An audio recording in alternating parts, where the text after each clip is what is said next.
Assalamualaikum warahmatullahi wabarakatuh. Alhamdulillahirabbil alamin. Allahumma sholli ala Muhammad wa ala ali Muhammad. Sahabat-sahabat, bertemu kembali dengan channel Nasihat Islam New. Sekarang saya akan membacakan ilmu dari Ustadz Adi Hidayat. Jangan pernah lakukan ini ketika ziarah kubur karena haram hukumnya. Apa ya? Portal Jember.com. Ketika terdapat kerabat yang wafat, tentu akan terdapat orang yang melakukan ziarah kubur.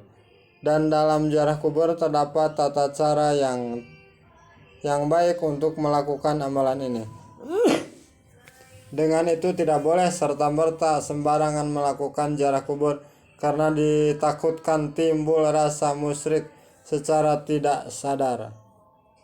Berikut ini Ustadz Adi Hidayat menjelaskan tentang jangan lakukan ini ketika ziarah kubur sebagaimana dikutip portal Jember.com dari video YouTube audio dakwah tanggal 10 April 2018. Ziarah memiliki arti kunjungan atau berkunjung. Oleh karena terdapat yang namanya ziarah kubur yang berarti berkunjung ke kuburan.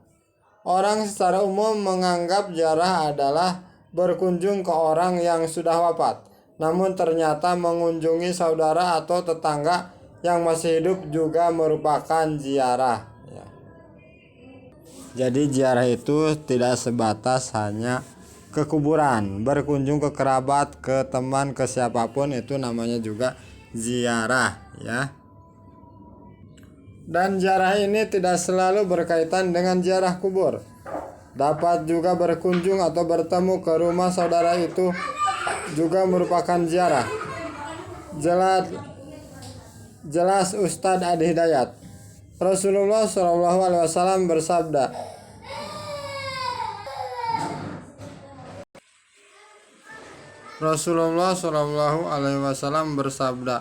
yang artinya dulu saya pernah melarang Anda untuk ziarah kubur.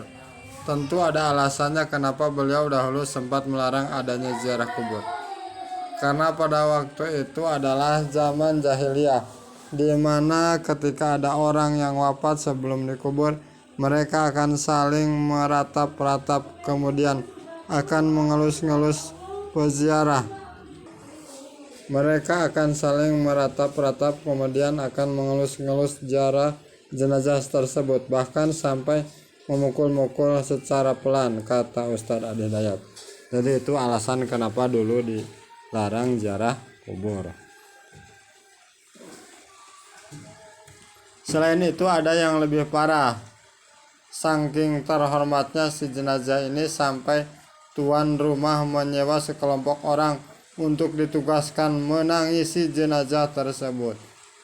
Atau lebih sederhananya menyewa jasa orang menangis. Ya Allah, parah ya.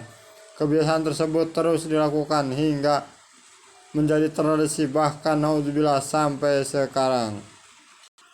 Sehingga dulu tradisi ini sangat kuat dan Rasulullah SAW kemudian melarang sementara waktu untuk melakukan ziarah kubur. Larangan tersebut ada bukan karena tidak boleh ziarah, melainkan takut menimbulkan rasa was-was Rasulullah SAW bahwa rasa iman kepada Allah akan kalah dengan tradisi yang kuat.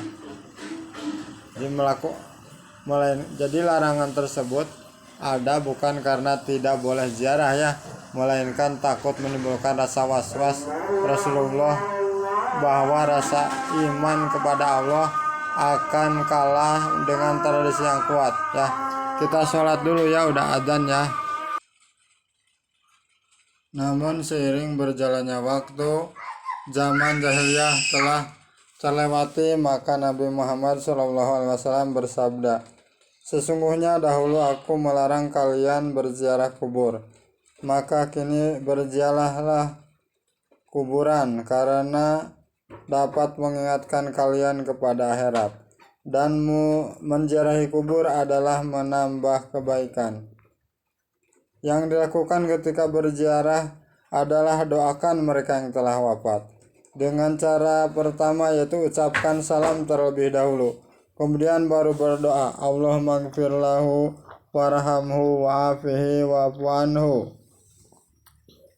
wa akrim nuzulahu wa wasi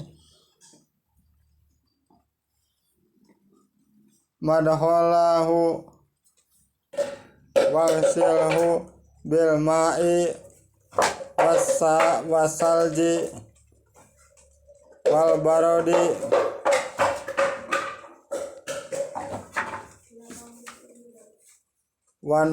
wanaki minal khotoya kama yunakos saubul abyadu minad danas,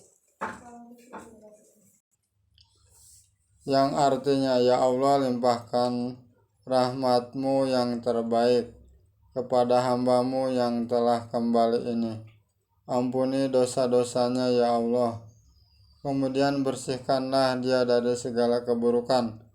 Hapuskan dosa-dosanya. Bersihkan, sucikan dia ya Allah dengan tempat-tempat yang terbaik.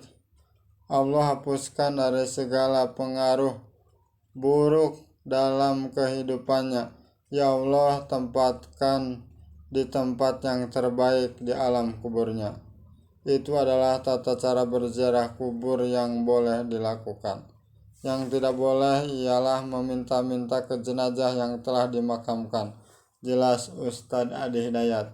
Masih banyak orang yang melakukan kebiasaan haram ini, terutama kepada makam para ulama. Berharap doanya terkabulkan, ternyata malah mengundang kemurkaan Allah, naudzubillah ya.